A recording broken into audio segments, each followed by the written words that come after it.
Good morning, ladies and gentlemen. Welcome to my new video. In today's video, I'm going to be going a bit more detail on Trump's trip to China. All the people that's going with Trump, as you can see, there's a big list. I'm also going to be talking about other news around the world as well. So I'm not going to waste any more time, guys. I'm going to go right to it.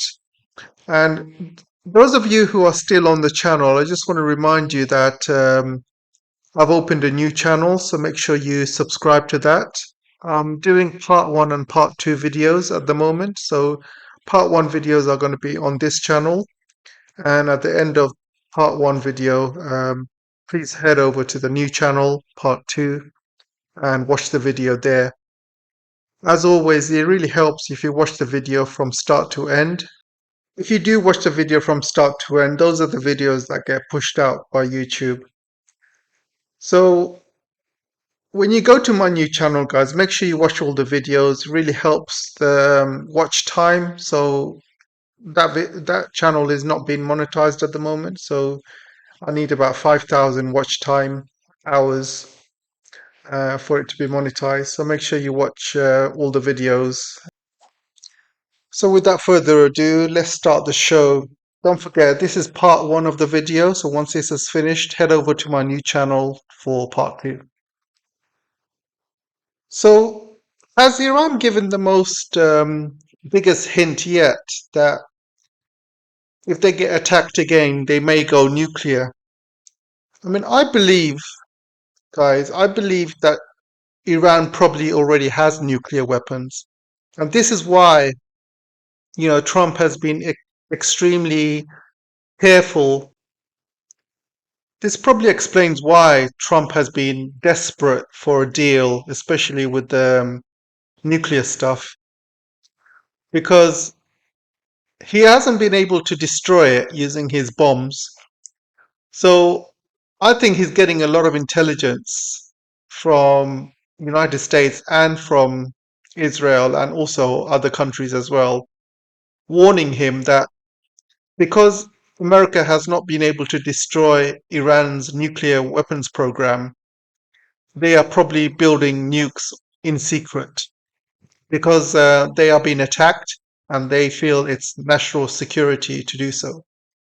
So I believe Iran has some sort of nuclear weapon capability. I believe they have all the skills to build one, and they are probably building one because end of the day, their survival is at risk.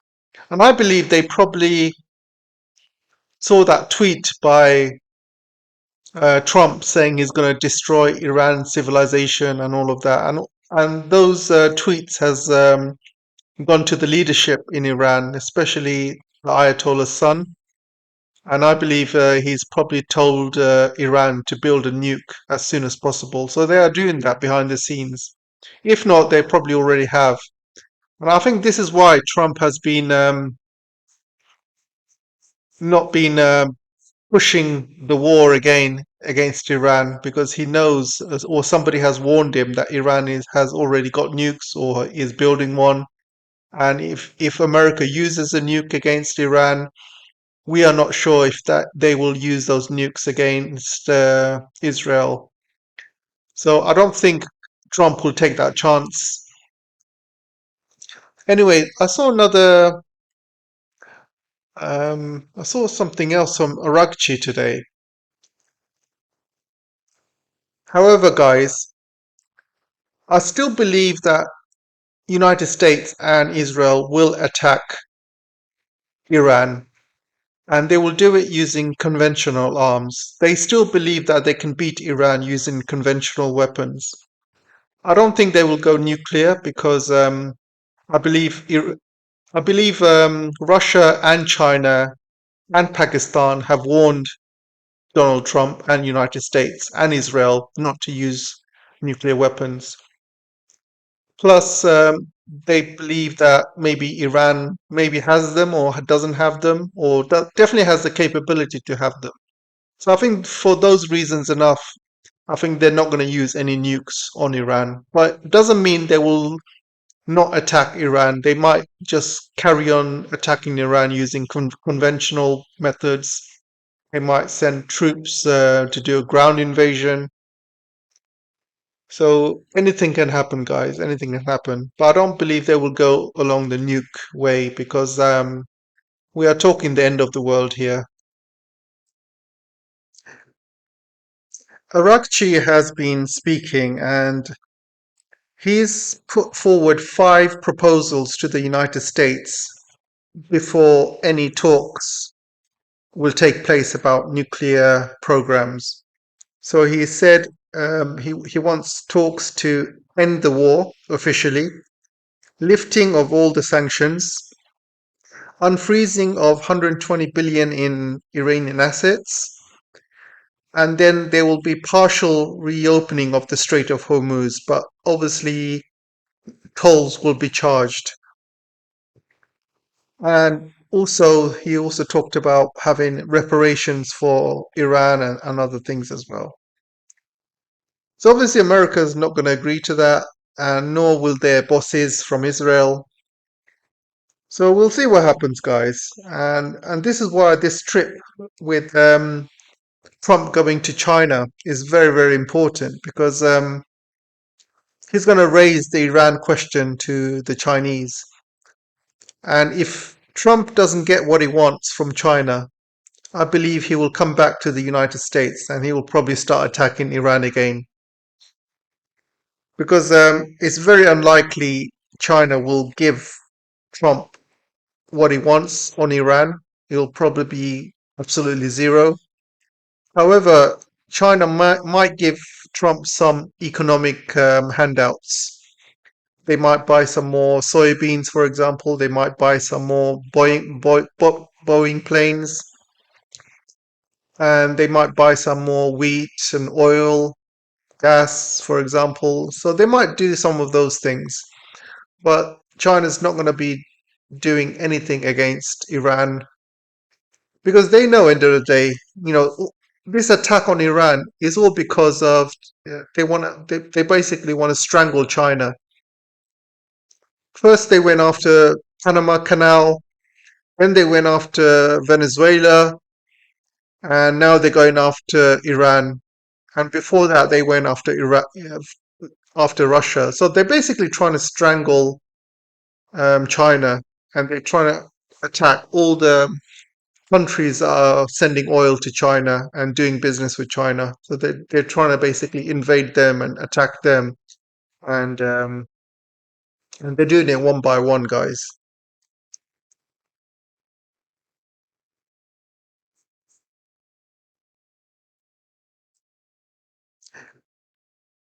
Arakchi has been speaking and he's put forward 5 proposals to the United States before any talks will take place about nuclear programs.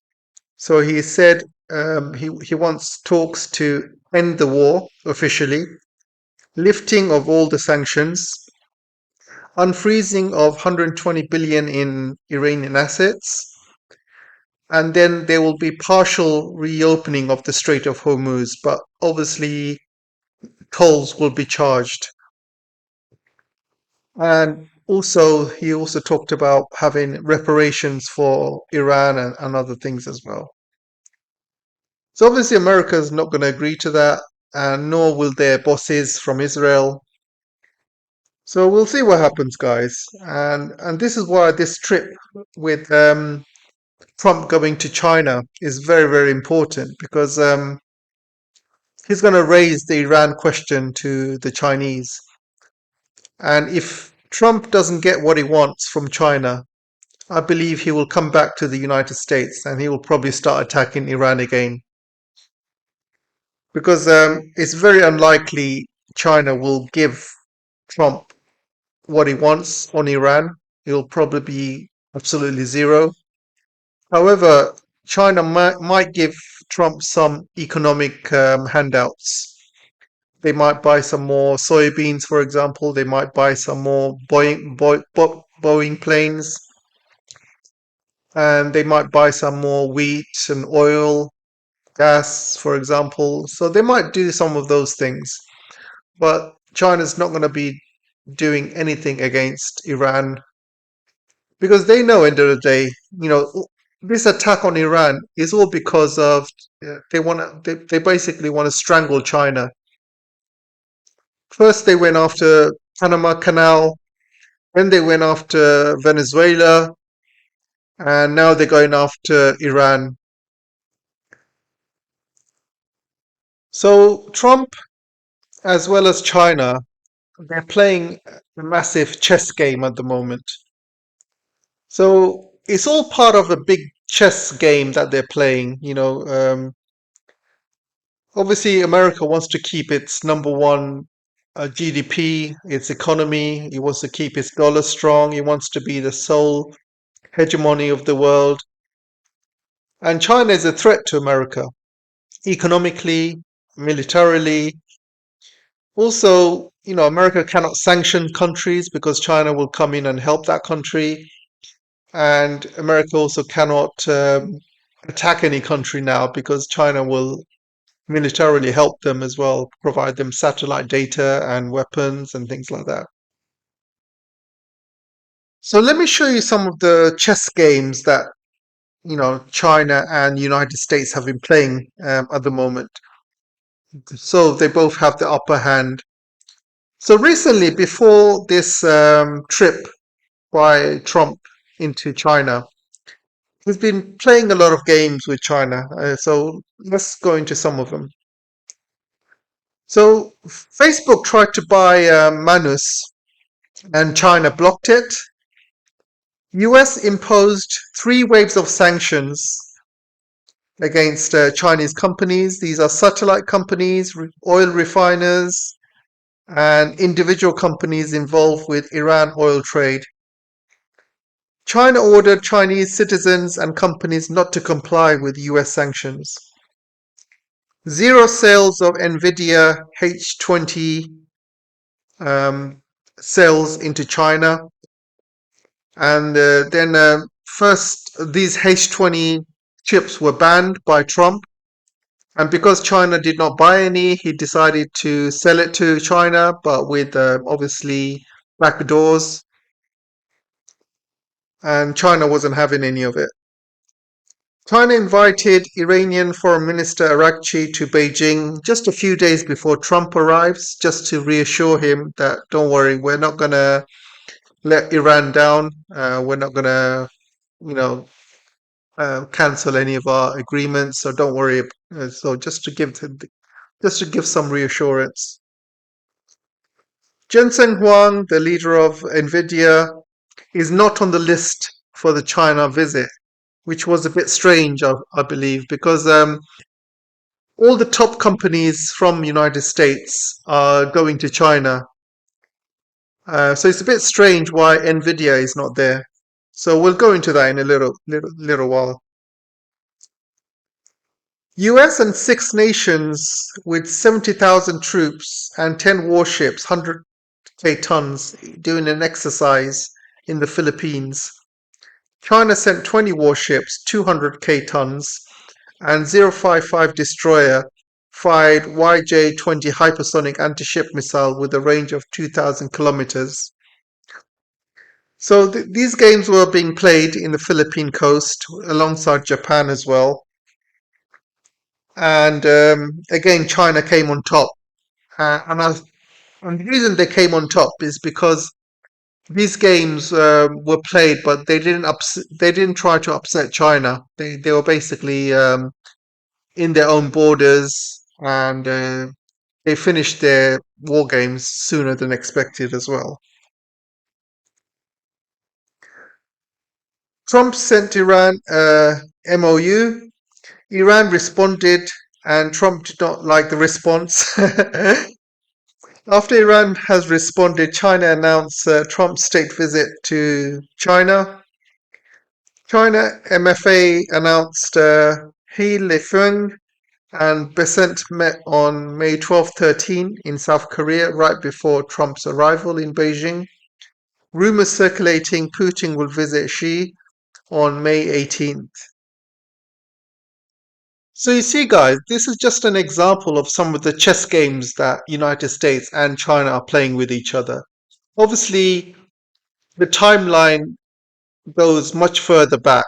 We are talking from all the way back from Trump's first term when he used to sanction Chinese companies like Huawei and other companies, ban them from using semiconductors. So you see, the chess game goes way, way, deeper than any rabbit hole. There's also the talk of Taiwan as well. Trump was supposed to authorize selling weapons to Taiwan, so I believe he's going to use that as a carrot. And China is not going to care anyway because at the end of the day, it doesn't really matter what weapons they sell to Taiwan. Those weapons are going to be destroyed within a day or two. And those weapons are pretty much useless as well. I think Taiwan is being scammed by Trump as they're selling them outdated and useless weapons, and plus a lot of them don't work as well. And also there's a bigger picture, of America attacking all of China's allies, like Venezuela, like Iran, like Panama, like Russia. And it's all part of the big picture of they're trying to attack these countries and take over these countries, put a puppet government in place, and they become pro-US or pro-West. That's the big game plan that they're trying. So basically, attack all of China's allies and turn them against China once they put a puppet government in place. So the economic front, they're going to use all sorts of sticks and carrots to get China to yield. China is unlikely to move. They're going to obviously use kind of AI and chips and all these other things that they think that they have over China, which they don't. I don't think China will budge on that in any way. They will ask China to buy treasuries. I doubt if China will buy any treasuries, to be honest. And they will ask China to buy soybeans, Boeing airplanes. I believe they might do that. They will ask China to buy oil and gas, American oil and gas. I believe China might do that. Um, and also, they're going to ask China to invest in United States as well. There was talks about 1 trillion being used to invest in America. But again, China's going to push back on that because every time China wants to invest in America, America basically turns around and basically backstabs them. They either kicks the Chinese companies out after stealing their technology, or they nationalize it. And there's a few examples of that. One example is Huawei. Huawei was selling phones and they were setting up the infrastructure in America. Then they got kicked out. So, and there's also other companies as well, Chinese companies and EV companies. They're trying to build factories in America. Then America just turns around and changes their mind, or they change the rules. They make things extremely difficult for Chinese companies to work in America. And Trump changes his mind, every single day. So what if BYD is allowed to build factories in America, and they come in, they build factories, and then suddenly a few years later they get kicked out by Trump or by the next president? So all that money that BYD spent building factories is all going to come to a waste, and America will basically take over those factories and the technology and pretend it's American technology and their factories. They've done that with a few companies. So I'm a bit skeptical about whether China should invest in America. I don't think they should in this climate because this climate is very, very risky. And I think America might be just using that as an excuse to steal Chinese technology, factories, money. So I don't think China should do that. So obviously, Iran is going to come up and they're going to want China to basically tell Iran to open the strait. And China's not going to do that because the strait is already open for Chinese vessels. And it's America that's holding the world hostage with their, they're basically putting a blockage on the blockage, as you can say. So the Taiwan question will come up, and I believe Trump may use Taiwan as a card, and he might even sell Taiwan off. Who knows, for economic benefits.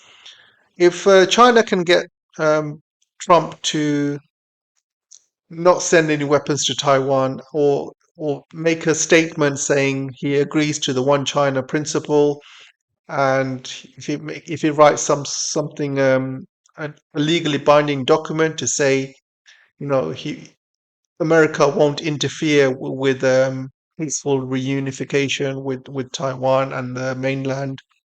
If you can do something like that, then that will be a really good bonus for China. So that's it, guys. I think the people coming with Trump, obviously there's a big list of people. You got Tim Cook, and I got an issue with Apple, to be honest, guys. Obviously Apple, because of all this anti-China sentiment, Apple moved some of its manufacturing away from China into India. So there's a lot of phones being manufactured in India rather than China, which means that China lost a lot of jobs. They're obviously losing a lot of money. Plus, Apple is selling phones in China as well. So they're taking the jobs away from China, but they have the, cheek to basically sell phones in China.